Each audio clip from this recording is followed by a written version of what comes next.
Orthopaedic doctor કોઈ દિવસ એમ નહીં કે તમારા શરીરમાંથી આ કાઢી નાખવાનું છે. તમને હંમેશા એમ જ કહેશે કે તમારે શાંતિ દેવાનું છે. ભુજના લોકો વિશે શું કહેશો? કેટલી અવેરનેસ છે એ લોકોને હેલ્થ વિશે? ભુજની વાત કરીએ તો લાગણી પર માણસો, મેડિકલ હેલ્થની વાત કરીએ તો ડૉક્ટર પર બહુ સારો ભરોસો કરે. એક અમારે ત્યાં કચ્છી ભાષામાં મને જસ કહેવાય. મને લગભગ યાદ છે ત્યાં સુધી કોઈ દર્દી એવી રીતે આપણે સમજાય ને કે આ ઓપરેશન આવું છે, આમાં આવું થશે, વાંધો નહીં સાહેબ, તમને જસ મળે ને એવું કરજો. ડૉક્ટર ઉપેન્દ્રસિંહને આમ પર્સનલી કિક ક્યારે મળે? કિકમાં એવું છે કે હાથમાં છે ને આમ ચપ્પુ આવે ને ત્યારે મજા આવે, એટલે સારા માટે કે એનાથી કોઈકનું સારું થશે. એટલે ઓલમોસ્ટ એવરી સર્જરી કિક આપે, અને એ કિકમાં આમ ઉપર આમ કહ્યું ને ચેરી મૂક્યું હોય તો એ જ્યારે બીજા દિવસે દર્દીનો ચહેરો જોઈએ ને આમ સાહેબ મજા આવી ગઈ, સારું થઈ ગયું, કિક કન્ટિન્યુ રહે છે. ઘણી વખત પેશન્ટના સાહેબ પડી ગયો તો મહિનો 2 મહિના થયા, અત્યારે દુખાવો મટી ગયો છે, મને કાંઈ થતું નથી. રિપોર્ટ કર્યા હતા એમાં સાહેબ પેલો તાણ્યો ACL તૂટેલો બતાવે છે, પણ મને કંઈ થતું નથી, શું કરાવો ઓપરેશન? વાંધો નથી, ન કરાવશો. એને એક સિમ્પલ એક્ઝામ્પલ, જે દિવસે યુ કેન્ટ રન, ACL તૂટેલો છે, તમે દોડી જ ના શકો. જેવું તમે દોડવાનો એટેમ્પ કરશો ને 3જા પગથિયે તમે પડી જશો. પછી ઘણા બધા આપણે ફેમિલીમાં એવું સાંભળતા હોય કે સવારમાં ઉઠે ને સવારના ટાઈમ માટે એ લોકોને આમ સાંધા જકડાઈ જતા હોય, તો એની પાછળ કયું કારણ જવાબદાર હોય? સવારમાં ઉઠીને થવું યુઝ્યુઅલીમાં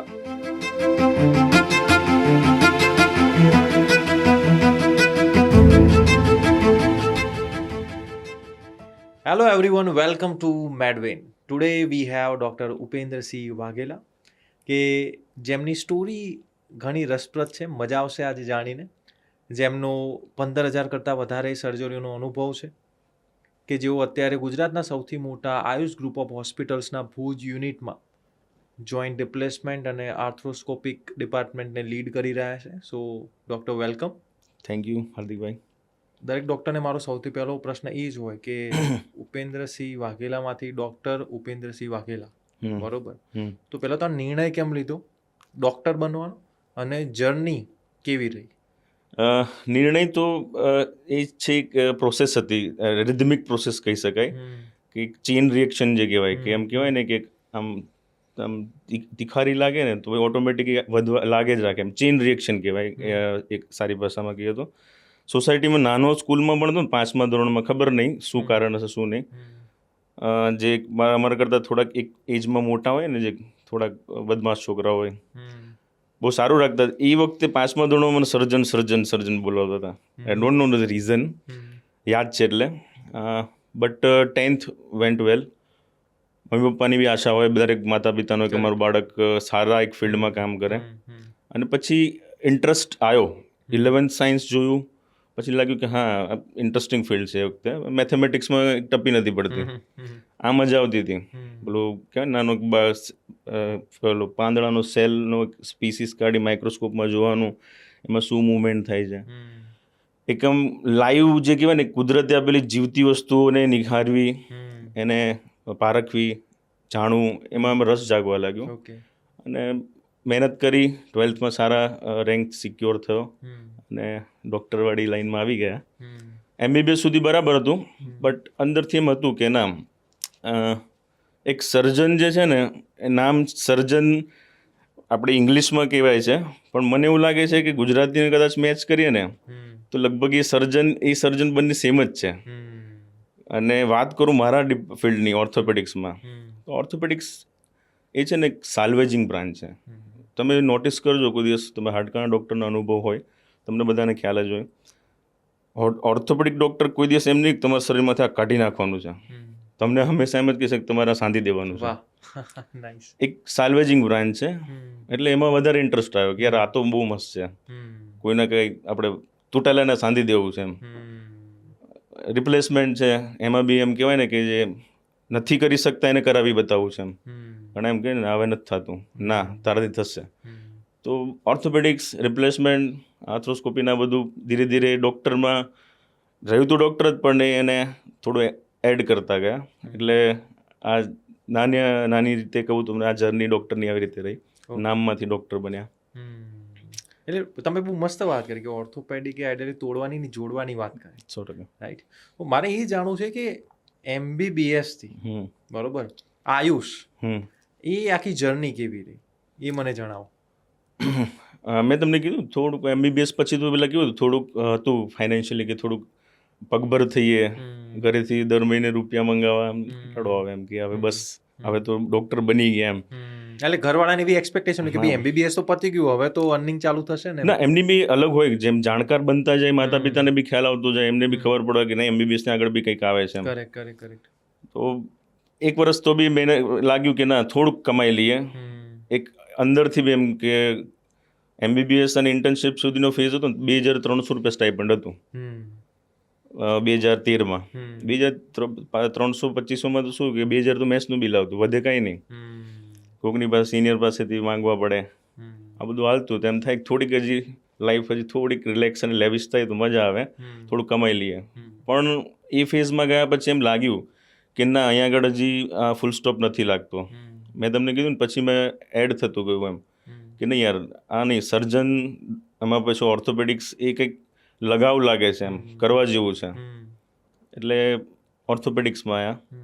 ઓર્થોપેડિક્સ પછી તો કોઈ એવું હતું નહીં, પછી નોકરી જ કરવાની હોતી હતી. એટલે જોબ જોઈન કરી, 2 વર્ષ એઝ અ જુનિયર રેસિડન્ટ કામ કર્યું અને એ બી સ્ટ્રગલિંગ, બહુ લેસ સેલરીમાં હતા.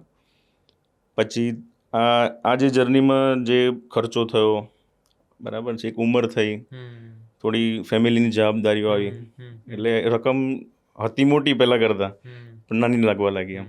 તો એ ટાઈમ દરમિયાન ફેમિલીનો સપોર્ટ, કારણ કે ડોક્ટર બનવાની જર્ની બહુ લાંબી જર્ની છે.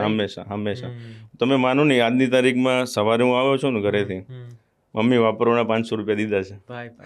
એટલે એવું નહોતું કે ખાલી પૈસા જ છે, બટ અંદરથી એમ હતું કે નહીં કામ. મેં તમને કહ્યું હજી હું આજની ડેટમાં તમને કહું છું, હજી મને ફૂલ સ્ટોપ નથી લાગતો. 10 વર્ષ પછી બી મને લાગે છે ઓર્થોપેડિક્સમાં કંઈક હજી બાકી છે એમ.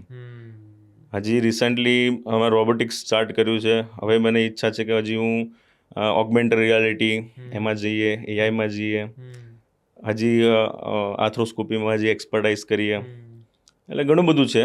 એટલે હજી ફૂલ સ્ટોપ તો નથી જ. પછી જોબ કરી, તો અમુક પ્રાઇવેટ હોસ્પિટલમાં જોબ કરી. પછી જ્યારે આયુષ હોસ્પિટલ ભુજમાં ઓપન થઈ તો ઓલમોસ્ટ જે પિલાર્સ કહેવાય, ડાયરેક્ટર્સ બધા સાથે એક ટાઈમમાં કહેવાય ને કે જે ભણવાના ફેઝમાં મેં તમને કીધું MBBSના એકબીજાને પેલા કહેવાય ને મૂળથી ઓળખતા હતા એમ, મૂળથી ઓળખતા હતા. અને અત્યારે અમે ડૉક્ટર બની ગયા છે બધા, અમુક હાર્ટકાન ડૉક્ટર, અમુક પીડિયાટ્રિશિયન. તો અંદરથી ઓળખતા હોય એની સાથે કામ કરવાની અલગ મજા હોય. કરેક્ટ. એટલે આંખો મીચીને હાલો. Okay, nice. અને અત્યારે ઓલમોસ્ટ 2.5 વર્ષ 3 વર્ષ થવાયા આપણે ભુજ યુનિટને. અને એમાં બી પાછા બીજા 2 ઓર્થોપેડિક જોઈન્ટ થયા. એક જ હોસ્પિટલમાં 3 ઓર્થોપેડિક સર્જન છે. ઓકે, ભુજના લોકો વિશે શું કહેશો? કેટલી અવેરનેસ છે એ લોકોને હેલ્થ વિશે? ભુજની વાત કરીએ તો બહુ મોજીલા માણું છે એમ. બહુ આમ એક જે લાઈફની સ્પીડ હોય ને, ભલે તું જા, હું મારી રીતે આવીશ, એવું છે. એને કોઈ ઉત્સાહનો પ્રસંગ હોય, કોઈ તહેવાર હોય, કોઈ ચૂકવાનું નહીં. બરાબર છે. શનિ રવિ થાય એટલે ક્યાંક આટો ફેરો કરી આવવાનો, સમય થાય એટલે કામ ધંધો મૂકી દેવાનો, મજા કરવાની.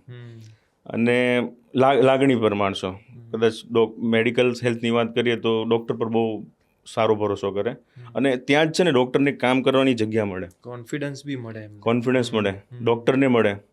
અને એક અમારે ત્યાં કચ્છી ભાષામાં ને જસ કહેવાય. મને લગભગ યાદ છે ત્યાં સુધી કોઈ દર્દી એવી રીતે આપણે સમજાય ને કે આ ઓપરેશન આવું છે, આમાં આવું થશે, વાંધો નહીં સાહેબ, તમને જસ મળે ને એવું કરજો. કોઈ દિવસ એવી અપેક્ષા નહીં, કોઈ દિવસ મનમાં વહેમ ભ્રમ નહીં કે ભાઈ આ સાહેબ આવું કરશે તો આવું થઈ જશે, આવું થશે તો આવું થશે, એવું કોઈ દિવસ નહીં. આ શબ્દ એમને એવું જ હોય કે સાહેબ તમને જસ મળે ને એવું કરજો. અને કદાચ એ શબ્દ આપણને છે ને જવાબદાર વધારે બનાવે. પણ એ તમે કીધું ને કોન્ફિડન્સ ઘણો આપે કામ કરવાનો. રાઈટ.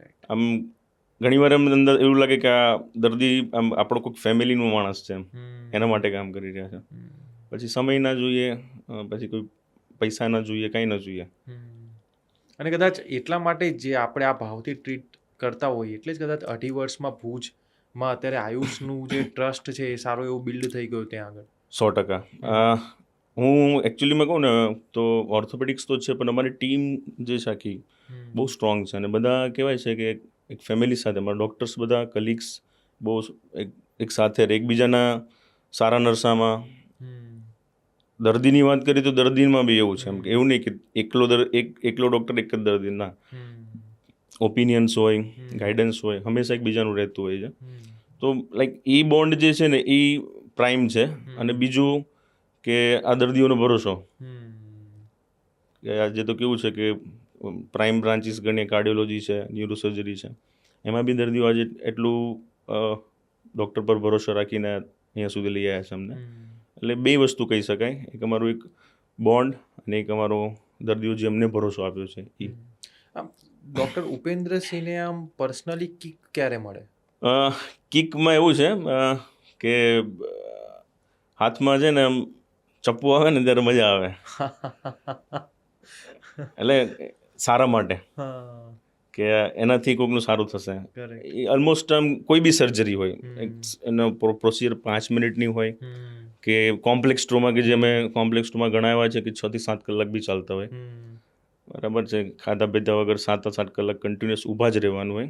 અને અમારું એક ટ્રોમામાં છે રેડિયેશન આવે, કન્ટિન્યુઅસ રેડિયેશન, જે તમે સાંભળતા હશો કે મોબાઈલ ટાવર્સમાંથી રેડિયેશન, અમે લાઈવ રેડિયેશન, મારી બાજુમાં જ મશીન હોય એક્સરેનું. એક્સરેના રેડિયેશનથી જે વીકનેસ આવે એને બી, તો એ દિમાગમાં આવે જ નહીં કે રેડિયેશન આવે છે, 6 કલાકથી ઊભા છે, એ કિક ચાલુ જ હોય. એટલે ઓલમોસ્ટ એવરી સર્જરી કિક આપે. અને એ કિકમાં આમ ઉપર આમ કેવું ને ચેરી મૂકવી હોય, તો એ જ્યારે બીજા દિવસે દર્દીનો ચહેરો જોઈએ ને, આમ સાહેબ મજા આવી ગઈ, સારું થઈ ગયું, કિક કન્ટિન્યુ રહે. પછી છેલ્લે કઈ એવી સર્જરી હતી કે જે તમને ચેલેન્જિંગ પણ લાગી, અને જ્યારે પૂરી થઈ ત્યારે તમને એવું લાગ્યું કે હા, મારી ઇન્ટરનલ કેપેસિટી હતી? ચેલેન્જિંગ ગણું ને તો પેલ્વિયોસેટોબ્લમ સર્જરીસ બહુ ચેલેન્જિંગ કહેવાય, કે જે બોડીનો કોર કહેવાય, ધ પેલ્વિસ.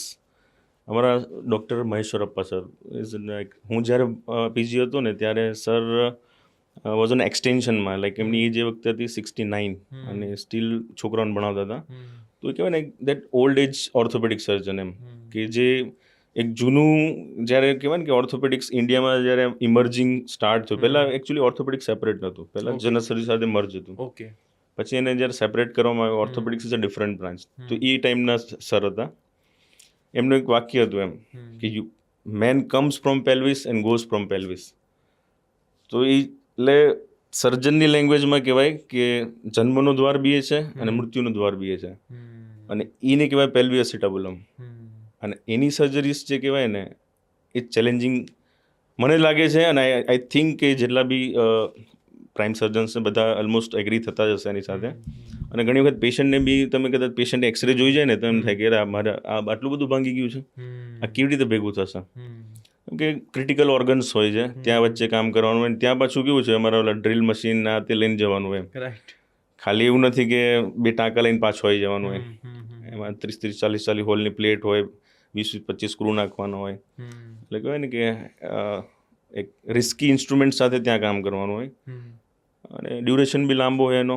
અને જ્યારે 2 મહિના પછી, જ્યારે એને 2 મહિના રિકવરી લાગે, જ્યારે દર્દી ચાલવાનું સ્ટાર્ટ કરે ત્યારે મજા આવે કે જે વર્થ ઇટ એમ. તો I think almost 1 month back એ કરી હતી. 1 મંથ, રેર કેસીસ હોય, ઓછા હોય છે. Okay, it is challenging. તો આપણે ઓપીડીમાં તમે ઘણા બધા પેશન્ટ્સને કન્સલ્ટ કરતા હશો, તો એમાં અત્યારે ભુજમાં સૌથી વધારે એવા કયા પ્રોબ્લેમ્સ છે જે ઓપીડીમાં તમારા સામે આવતા હોય? કોમન પ્રોબ્લેમ ગણું તો લાઈક મારી ઇન્ક્લિનેશન, મારી એક્સપર્ટીઝ, એમ કહેવાય ને કે ઘણી વખત પેશન્ટ જાણતા હોય, અને બીજું કે કોમન બી છે એ રીતે ગણીએ તો. પર્સનલી મને ગણું તો ની joint pain, hip joint pain, back pain, આ. અને થોડુંક હજી જઈએ તો પોલીઆર્થ્રાલ્જિયા કહેવાય, કે જે કહેવાય ને શરીર આખું કળતર કરે સાહેબ, આ સાંધો દુખે, ઓલો સાંધો દુખે, આખું શરીર દુખે સાહેબ. તો ઓલમોસ્ટ આ પ્રોબ્લેમ્સ કોમન જોવા મળતા હોય છે. ઓકે, તો જોઈન્ટ પેઇનની સાથે સાથે હમણાંથી એક ટર્મ માર્કેટમાં બહુ પ્રચલિત થઈ રહ્યો છે, ઓસ્ટિયોપોરોસિસ, રાઈટ? તો શું છે, એકદમ સરળ ભાષામાં એને સમજાવો. એકચ્યુઅલી ગ્રીક વર્ડ છે ઓસ્ટિયોપોરોસિસ. યુઝ્યુઅલી એટલે ફ્રેન્કલી જેટલી બી ટર્મિનોલોજી આપણે ઓર્થોપેડિક્સમાં કે મેડિકલ સાયન્સમાં ગ્રીક વર્ડ્સ છે બધા. ઓકે. ઓસ્ટિયો મીન્સ બોન અને પોરસ મીન્સ પોરસ મતલબ કે જે કહેવાય ને અંદરથી પોલું હોય.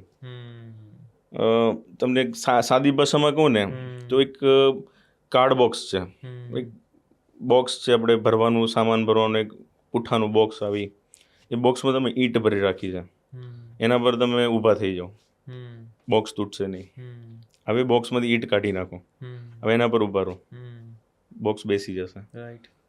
તો અંદરથી જે પોલું હોય ને એને પોરસ કહેવાય, અને બોનમાં જો આવું ક્રિએશન સ્ટાર્ટ થાય તો એને ઓસ્ટિયોપોરોસિસ કહેવાય.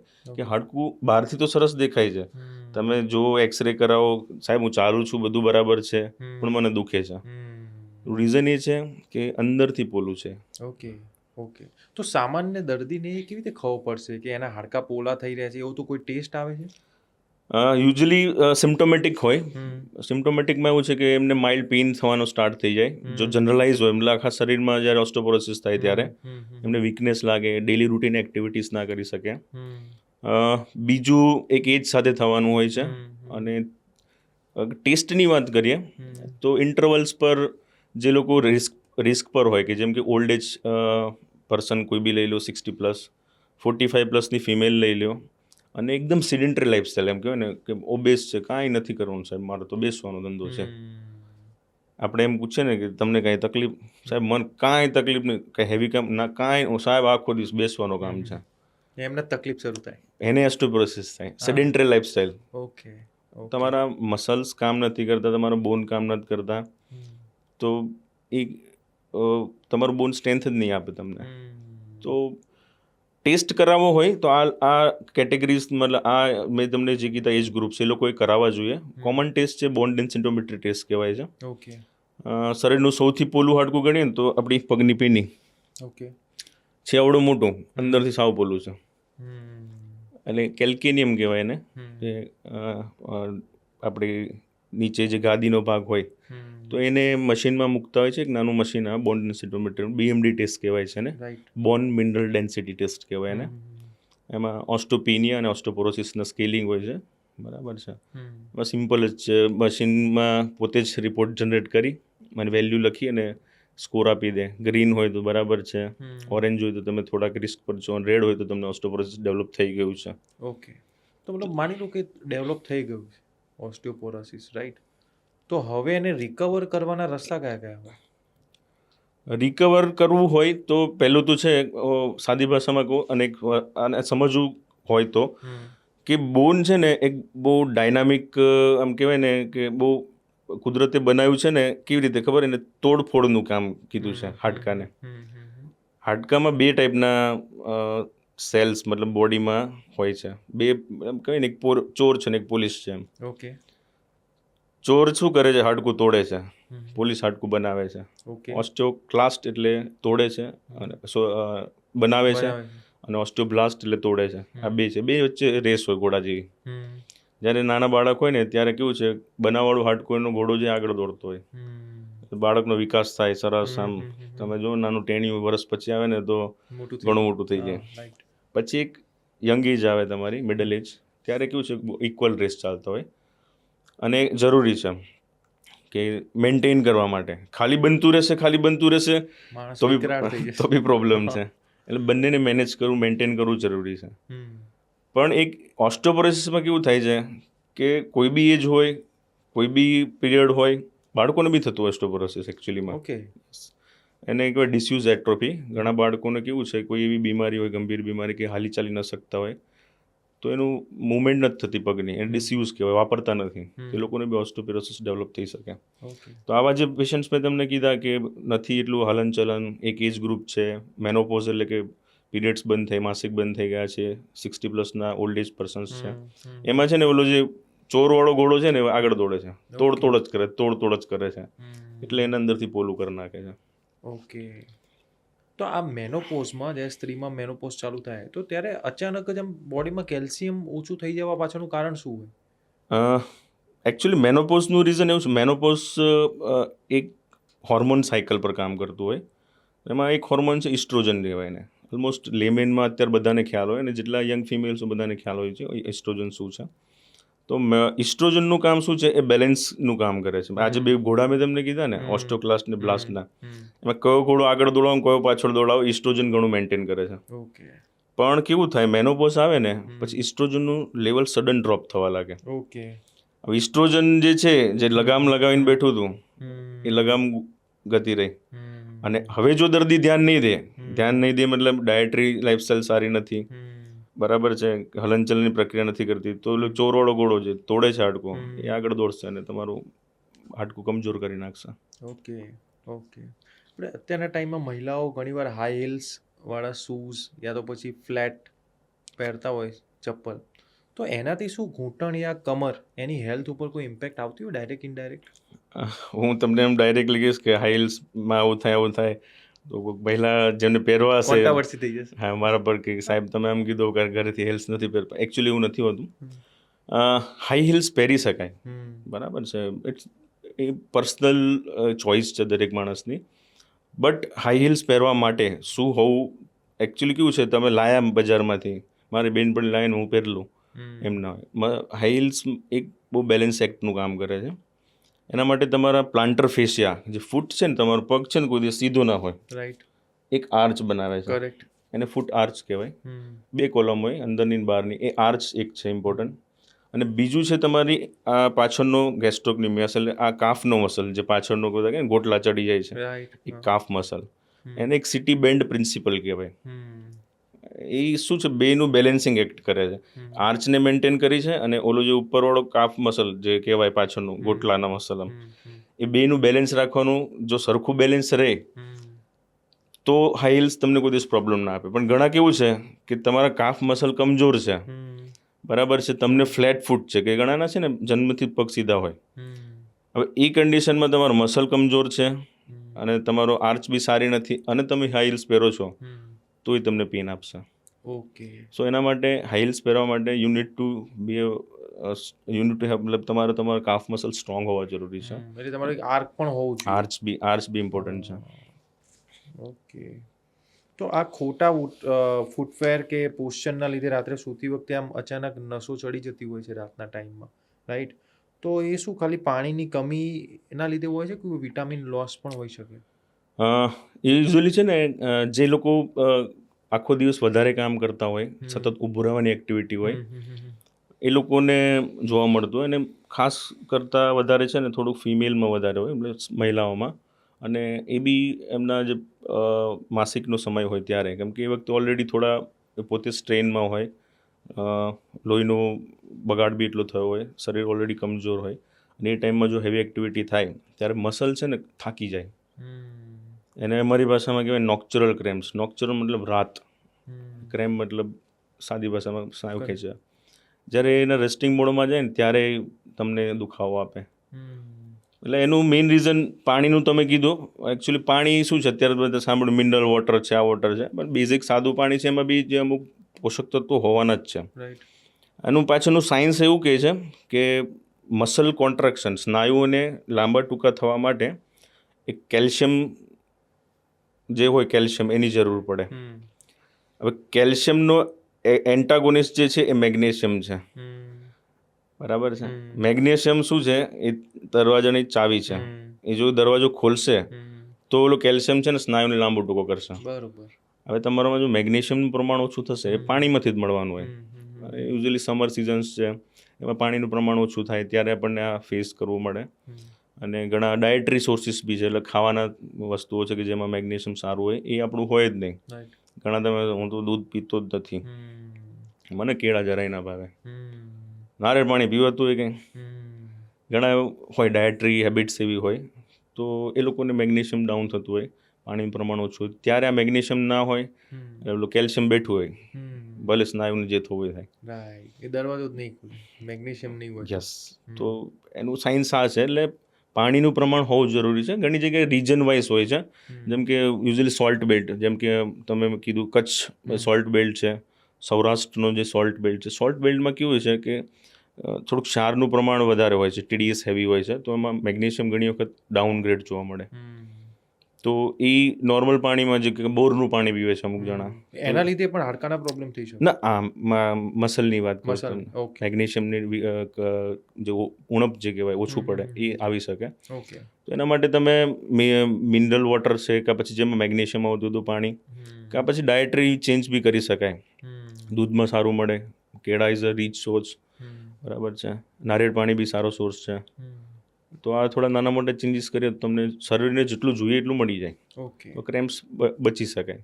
ઓકે. આ જે પોસ્ચર હોય છે આપણા, રાઈટ, એનું કેટલું ઇમ્પોર્ટન્સ હોય કે જે આપણને ફ્યુચરમાં દૂર રાખે આપણા જોઈન્ટ પેઇન્સથી? પોસ્ચરમાં જો ગણીએ ને તો આ એક છે ને કોર પ્રિન્સિપલ કહેવાય એને. શરીર છે ને, શરીર બે ભાગમાં વહેંચાયેલું છે. એક કમરથી ઉપરનું શરીર ને કમરથી નીચેનું શરીર.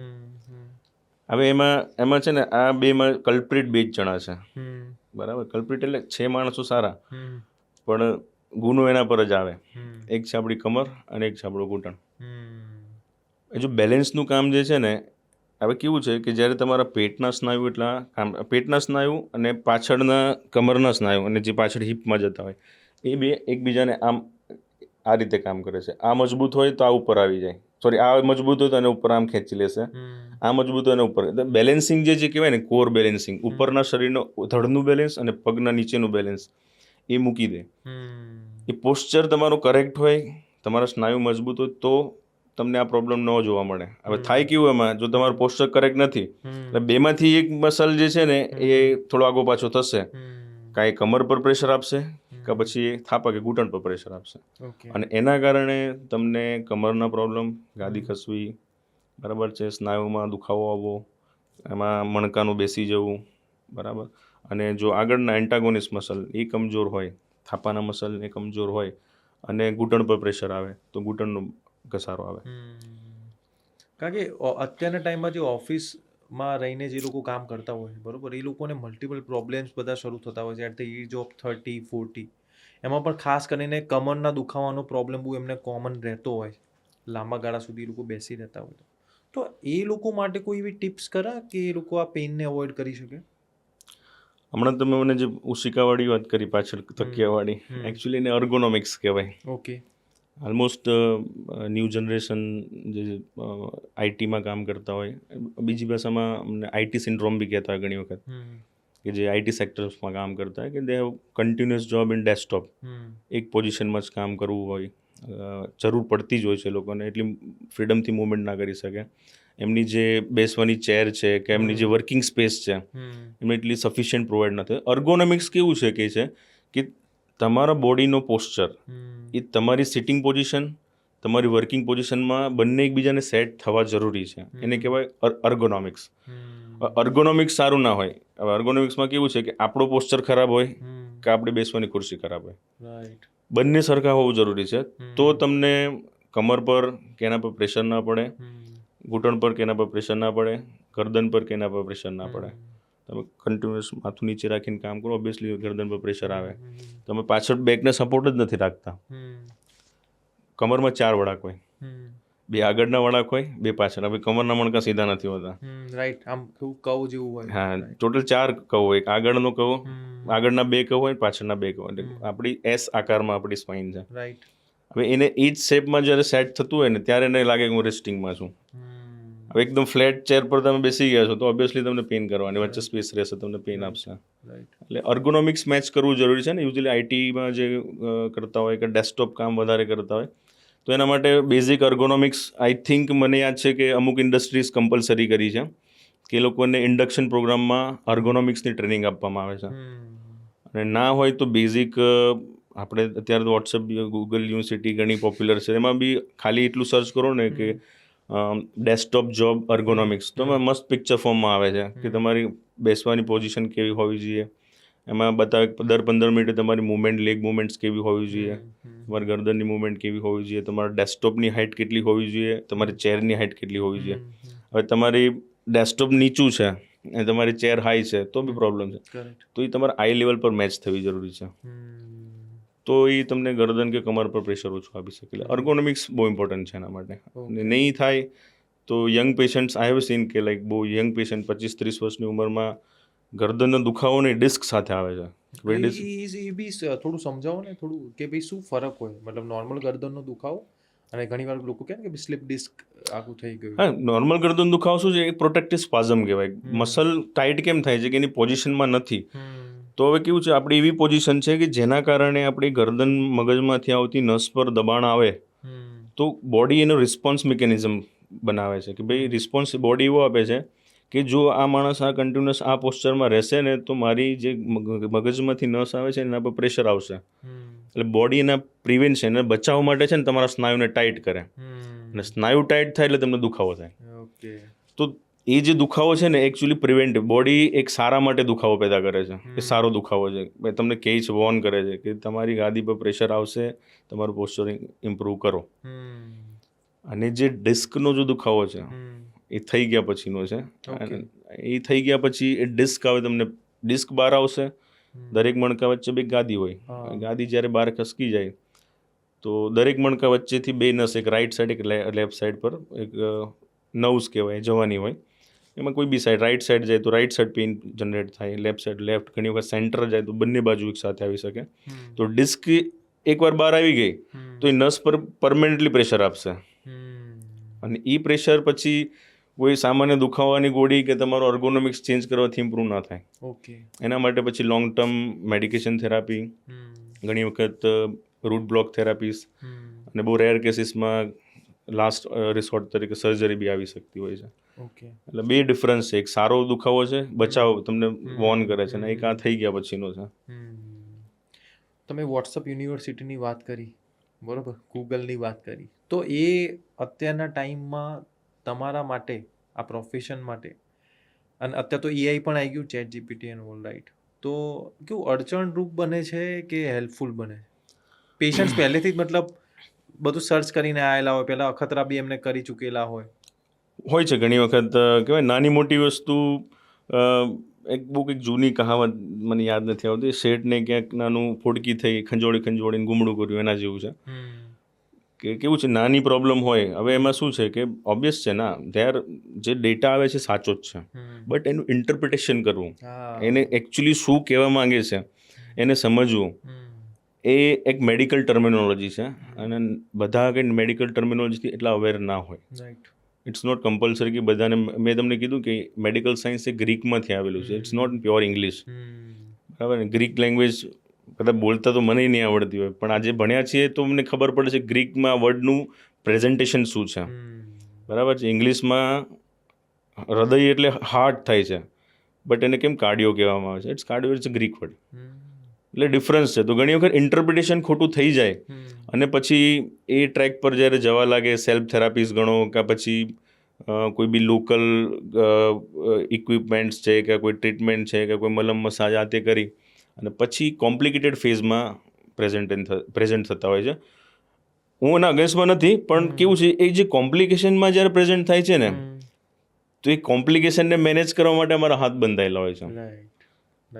ઇટ્સ ઇન સ્મોલ મેટર તમે સોલ્વ કરી શકતા હતા, પણ એ કોમ્પ્લિકેટેડ ફોર્મમાં આવે ને ત્યારે અમારે માથું કંજવાળવું પડે કે આમાંથી આવું થયું છે, હવે આનું શું કરશું.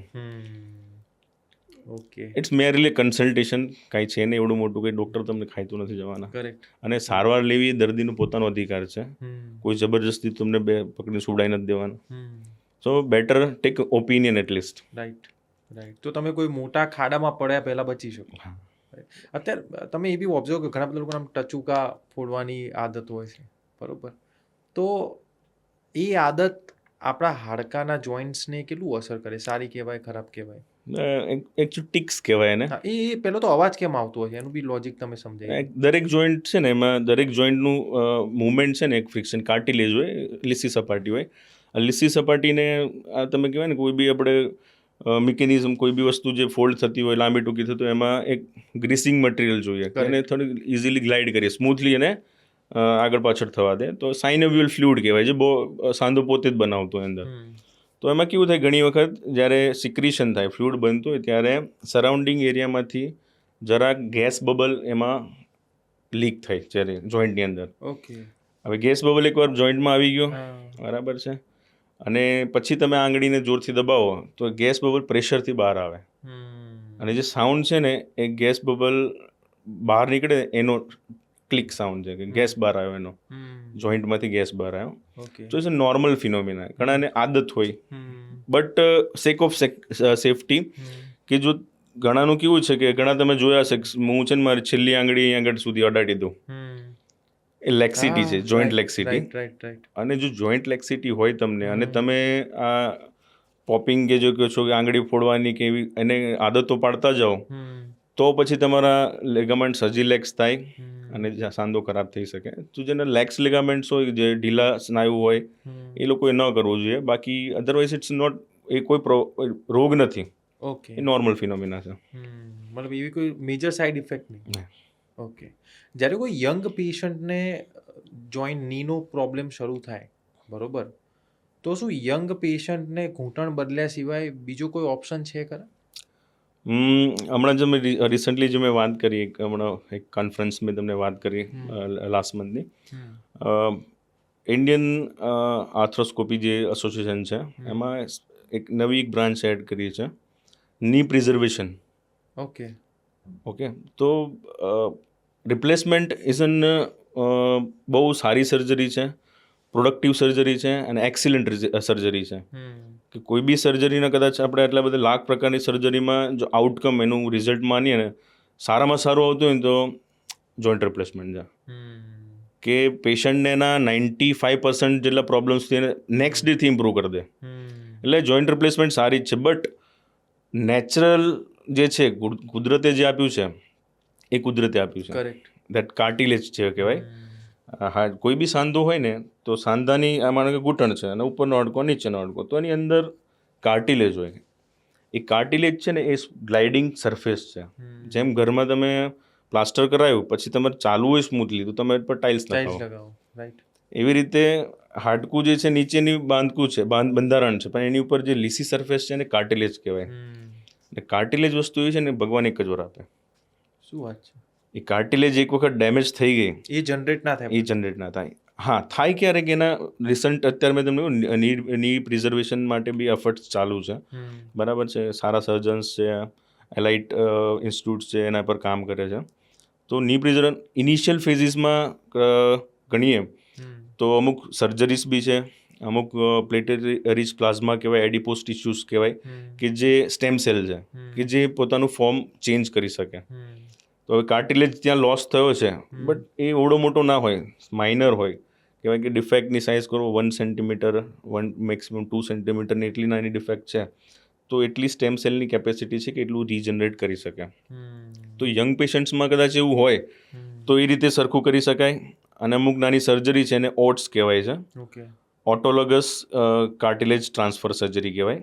કે પોતાના જ કાર્ટિલેજ, કે જે ઘૂંટણની ઉપરનો ભાગ જે સાંધાની અંદર નથી આવવાનું, પણ ત્યાં કાર્ટિલેજ છે, જે યુઝમાં નથી આવતું, ત્યાંનું કાર્ટિલેજ લઈ અને જ્યાં આપણું જે ઘસારાવાળો જે ખાડો પડ્યો છે ત્યાં એને ટ્રાન્સફર કરતા હોય છે. એ આર્થ્રોસ્કોપીથી સર્જરી થતી હોય છે. તો ની પ્રિઝર્વેશન બહુ જરૂરી છે.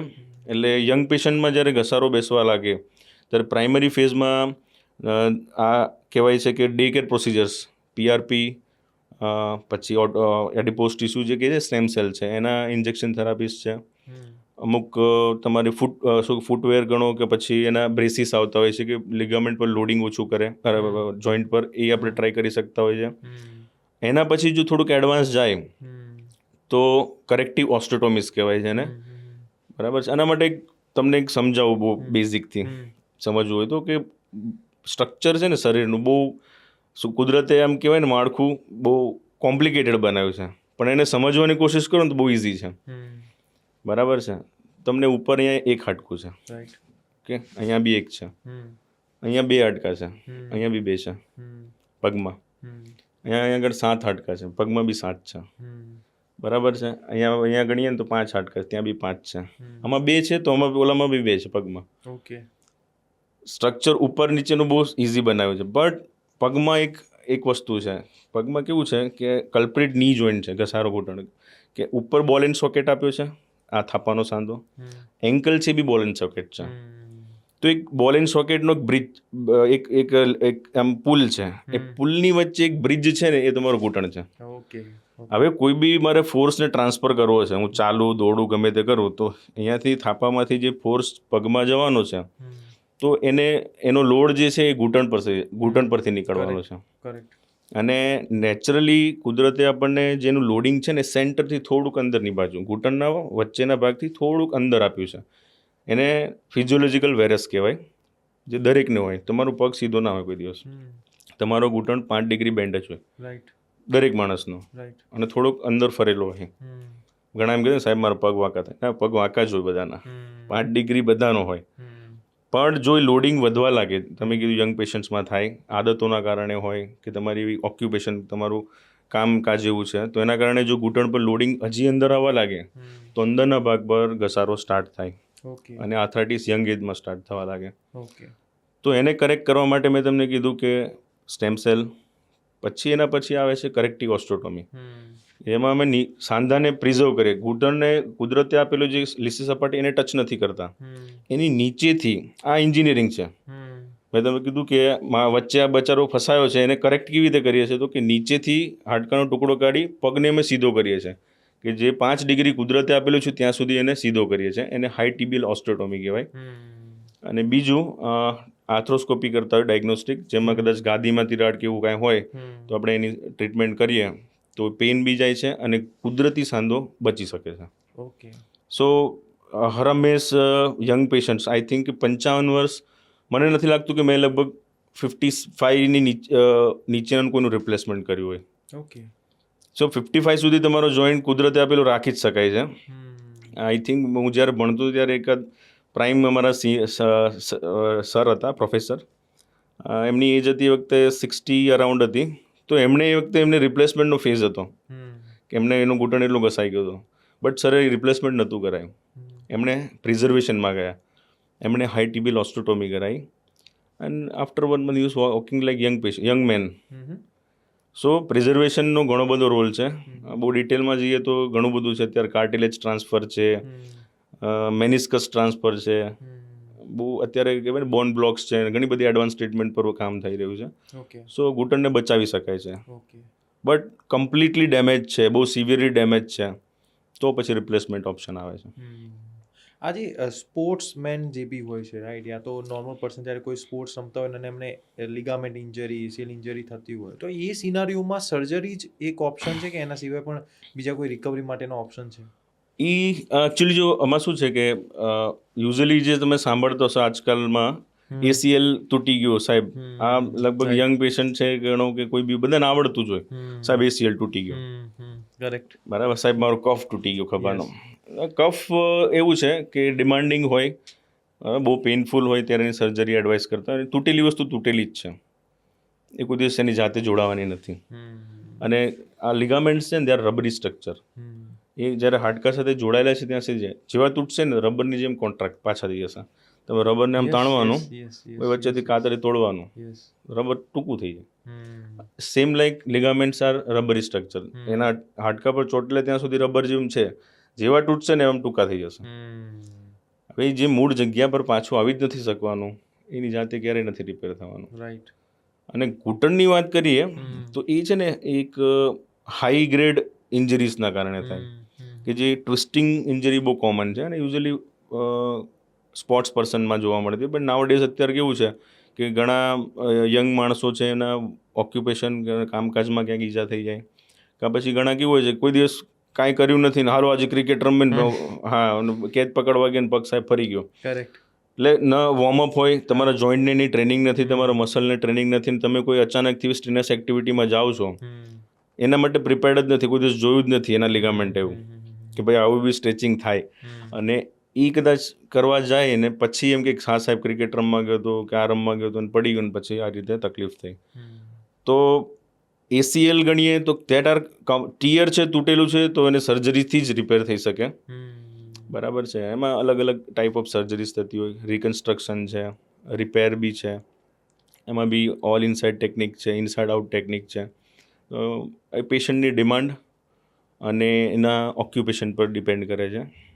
જો ઇલાઇટ સ્પોર્ટ્સ પર્સન હોય કે જેને ખરેખર એનું પ્રોફેશન જ છે, બરાબર છે, કે રિસન્ટલી હમણાં એક સ્ટેટ લેવલ બાસ્કેટબોલ પ્લેયર હતી છોકરી, યંગ ફિમેલ, એનું કરિયર જ એમાં નાખ્યું છે એને કે ભાઈ મારે બાસ્કેટબોલ જ રમવું છે લાઈફમાં, તો મસ્ટ રિપેર છે, કરવું જ પડે અને બેસ્ટ પોસિબલ વેથી કરવું પડે, બરાબર છે. અને અમુક એવો પેશન્ટ છે કે સાહેબ આપણે કાંઈ નથી, અહીંથી ત્યાં જવાનું, ત્યાંથી અહીં આવવાનું છે, તો યંગ હોય તો કદાચ સર્જરી ઓપ્ટ કરે તો કરી શકાય. કાં પછી એક બહુ સિમ્પલ એક્ઝામ્પલ આપું, મારા પેશન્ટને કેવી રીતે સમજાવું ACL માટે. ઘણા આવે કે સાહેબ પડી ગયો તો 2 દિવસ બહુ દુખ્યું, કેમ કે ACL છે ને એ વાસ્ક્યુલર સ્ટ્રક્ચર છે, એમાં કેવું છે કે એમાં એટલું બ્લડ સપ્લાય હોય નહીં, તૂટે ને ત્યારે બ્લડ નીકળે, એટલે અંદર સાંધામાં લોહી ભરાય એટલે તમને દુખે. 2 દિવસ દુખે, પછી થોડાક દિવસમાં શું છે કે સોજો ઓછો થાય ને એટલે પેશન્ટને પેઇનની કમ્પ્લેન ના હોય કોઈ દિવસ. લિગામેન્ટનું કામ છે સ્ટેબિલિટીનું, એ ઘૂંટણને આગળ ખસતું અટકાવે છે, એને ACL કહેવાય. બીજો PCL છે જે ઘૂંટણને પાછળ ન ખસકવા દે, અને બીજા સાઈડમાં 2 મસલ હોય, એક MCL અને LCL, એક અંદરની બાજુનું બેલેન્સ કરે, એક બહારનું. 4 લિગામેન્ટ્સથી આપણું ઘૂંટણ સ્ટેબલ છે. એમાં સૌથી વધારે પ્રેશર ACL પર જ આવતું હોય અને બીજું નેક્સ્ટ છે એ MCL પર આવતું હોય. તો ઘણી વખત પેશન્ટના સાહેબ પડી ગયો તો 1-2 મહિના થયા અત્યારે, દુખાવો મટી ગયો છે, મને કાંઈ થતું નથી, બરાબર છે, રિપોર્ટ કર્યા હતા એમાં સાહેબ પેલો તાણીઓ ACL તૂટેલો બતાવે છે, પણ મને કંઈ થતું નથી, શું કરાવો ઓપરેશન? વાંધો નથી, ન કરાવશો. એને એક સિમ્પલ એક્ઝામ્પલ, જે દિવસે રાત્રે કદાચ મોડે નીકળવાનું થાય સોસાયટીમાં, અને ડાઘ્યો કૂતરો દરેક સોસાયટીમાં ખબર બધાની વાંહે થતું હોય, એ કૂતરો તમારી પાછળ દોડે અને તમે પકડાઈ ન જાઓ તો ઓપરેશન ના કરાવતા, અને તમે જો પડી જાઓ કે તમે પકડાઈ જાઓ તો બીજા દિવસે ઓના ટાંકા બી લઈ દઈશ અને તાણીઓ બી રિપેર કરી દઈશ. You can't run. ACL તૂટેલો છે, તમે દોડી જ ના શકો. જેવું તમે દોડવાનો એટેમ્પ કરશો ને, 3જા પગથિયે તમે પડી જશો, તમારું ઘૂંટણ બેલેન્સ મૂકી જ દેશે, એ તમને દોડવા જ નહીં દે, સ્ટેર્સ નહીં ચડવા દે, પહેલો એ પગ મૂકવા જ નહીં દે, બીજો પગ જ પહેલો મૂકવો પડે. સો એ બેલેન્સિંગ માટે બહુ જરૂરી છે ACL. તો એવા કેસીસમાં ACL રિકન્સ્ટ્રક્શન જરૂરી છે. પછી ઘણા બધા આપણે ફેમિલીમાં એવું સાંભળતા હોય કે સવારમાં ઉઠે ને સવારના ટાઈમમાં એટલે એ લોકોના આમ સાંધા જકડાઈ જતા હોય, તો એની પાછળ કયું કારણ જવાબદાર હોય? સવારે ઉઠતી વખતે જ આવું થતું હોય? સવારમાં ઉઠીને થવું યુઝ્યુઅલીમાં મલ્ટિપલ ટાઈપ્સ ઓફ આર્થરાઇટિસ છે. બીજું છે અમુક બોડીમાં અમુક વિટામિન્સની આપણને અછત હોય, જે કોમનલી વિટામિન D3. અત્યારે તમે નહીં માનો કે કદાચ મારી પોતાની વાત કરું ને તમારી બી મને ખ્યાલ નથી, હેવ યુ સીન, મતલબ તમે સવારનો ઉગતો સૂરજ જોયો છે?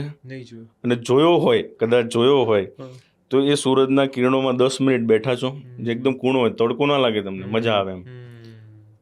પેલા સ્કૂલમાં જતા ને ત્યારે કેવું, સવારના પોરમાં મમ્મી જ્યાં તડકો પડતી હોય ને ત્યાં કોપરું અને ગોળ આપી અને ત્યાં લિસન કરવા બેસાડતા. એ એકચ્યુઅલી વર્ષોથી ચાલતી હતી એક પ્રથા હતી. ઘણા ઉંમરલાયક માણસોને જોજો તમે સવાર કૂણા તડકામાં બેઠા હોય, પ્રથા હતી. એ પ્રથા શાના માટે હતી? સન એક્સપોઝર. અત્યારે સન એક્સપોઝર નથી, D3 જે એકચ્યુઅલીમાં બોડીમાં યુઝફુલ વિટામિન D3 છે ને, એ ઓનલી સન કેન ચેન્જ. તમારી ચામડી પર જે સૂરજનો તડકો પડે ને તો એનું હાઇડ્રોક્સિલેટ ફોર્મેટ આવે, મતલબ ફોર્મેશન, મતલબ મેડિકલ સાયન્સમાં એ તમને યુઝફુલ છે. બાકી D3 બોડીમાં પડ્યું છે, વપરાતું નથી. એને વાપરવાવાળા ફોર્મમાં કદાચ લાવવું હોય તો એના માટે સન એક્સપોઝર જરૂરી છે. તો D3 ઓછું હોય એટલે અત્યારે લગભગ બધાને સન એક્સપોઝર ઓછો જ હોય છે. અને વિટામિન B12 અને આર્થરાઇટિસ, આ 3 કારણો હોઈ શકે કે અર્લી મોર્નિંગ ઉઠો તો ત્યારે તમને મસલ સોરનેસ, જનરલાઇઝ આમ કડતર થાય શરીરમાં, એવું લાગે રાખે. ઓકે, આપણે આયુષમાં તો તમે ઘણી બધી OPD ચેક કરતા છો, તો એમાં કયા કયા એવા મિથ કન્સેપ્શન્સ હોય છે, ખોટી માન્યતાઓ હોય છે કે જે પેશન્ટ્સ તમારી સામે રજૂ કરતા હોય તમને એવું થાય યાર પેશન્ટ્સને આટલી બી જાણકારી નથી એમ? સૌથી મોટી જાણકારી તમને કહું ને, અત્યારે જે કહેવાય ને કે પાટા પટ્ટી કરાવતા હોય છે, પડી ગયા છે, વાગ્યું છે, એટલે ક્યાંય બી નજીકમાં લોકલમાં ક્યાંય જઈને હાથ ઉતરી ગયો છે, પગ ઉતરી ગયો છે, બરાબર છે. ઘણી વખત આપણે કહેવાય ને થાપાના હાડકો, શરીરનો સૌથી મોટો હાડકો ભાંગી ગયો ને તો એમ થાય કે ના ઉતરી ગયો છે, એમ કરી અને પાટા કરાવે છે.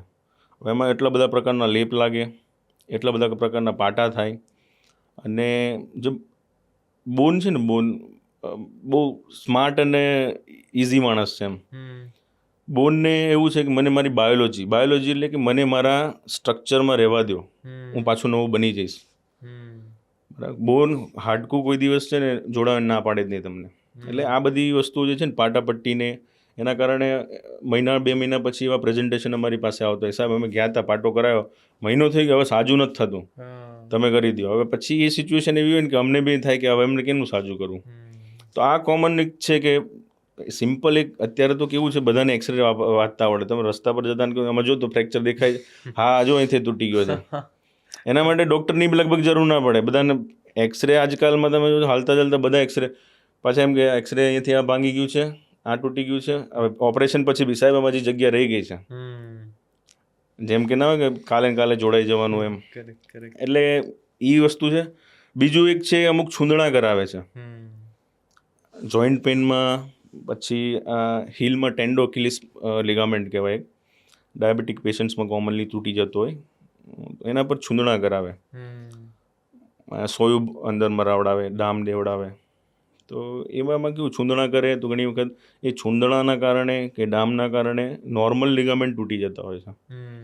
અને એના પછી ટેન્ડન ટ્રાન્સફર જેવી એમ કહેવાય ને થોડી એડવાન્સ સર્જરીસ કરીને એને સરખું કરવું, જે પ્રાઇમરીથી થઈ શકતું હોય. અને ઘૂંટણનું કોમન છે કે છૂંદણા કરાઈ રાખે, જ્યારે ચાલવાનું બંધ થઈ જાય ને પછી આવે કે સાહેબ હવે ઘૂંટણ નથી કામ કરતા.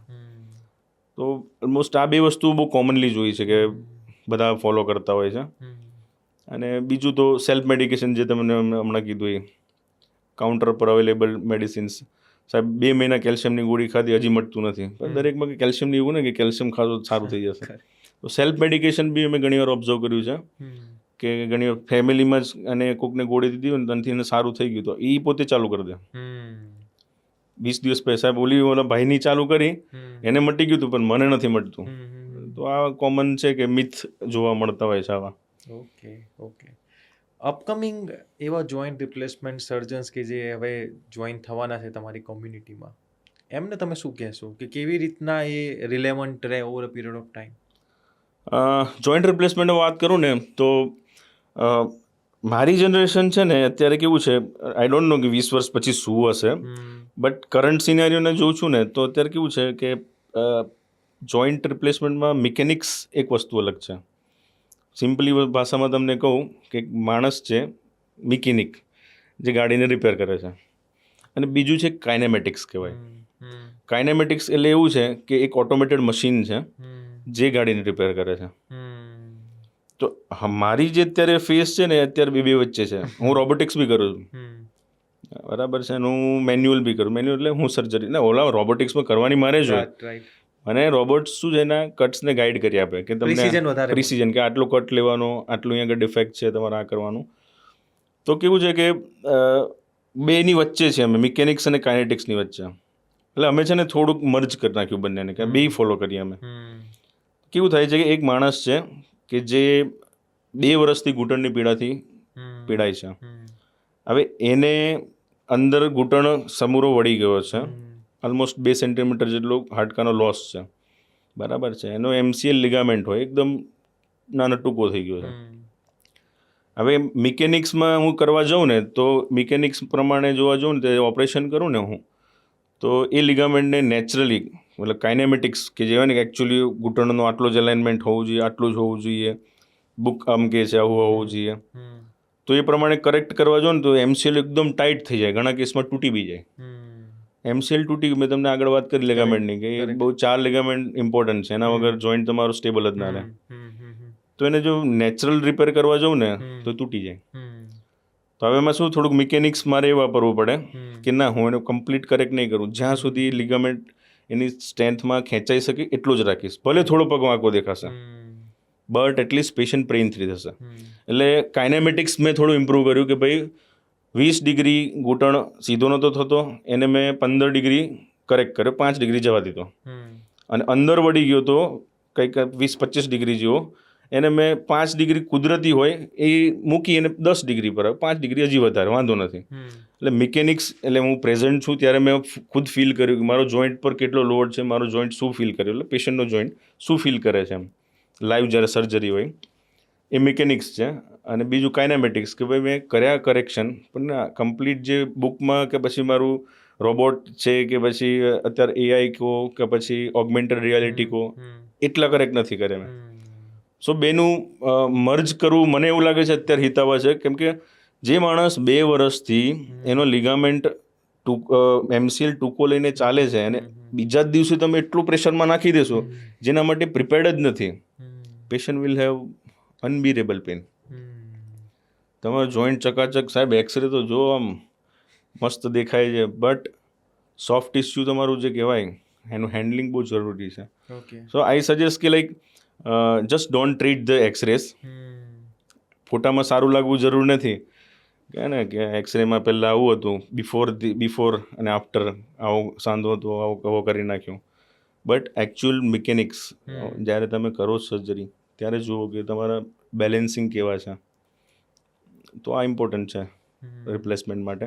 ઓકે, ટૂંકમાં જેટલા પણ બડિંગ જોઈન્ટ રિપ્લેસમેન્ટ સર્જન્સ છે એ લોકોએ બેલેન્સ રાખવું જરૂરી. બેલેન્સિંગ એટલે બંનેને જરૂરી. તમે યુ ફીલ મિકેનિક્સને બી ફીલ કરો અને તમારું કાઇનેમેટિક્સને બી કરો, એમ બંનેને સાથે લઈને ચાલો. Okay, nice nice nice. So thank you so much doctor Upendrasinh, મેડવિનમાં તમારા ઇનપુટ્સ આપવા માટે. બહુ ઇન્ટરેસ્ટિંગ કન્વર્ઝેશન રહ્યું આપણું, મતલબ અલગ અલગ ડાયમેન્શનમાં આપણે વાત કરીને interesting way. So thank you so much for a valuable time, and thank you so much for watching. મળીએ નેક્સ્ટ એપિસોડમાં. Thank you.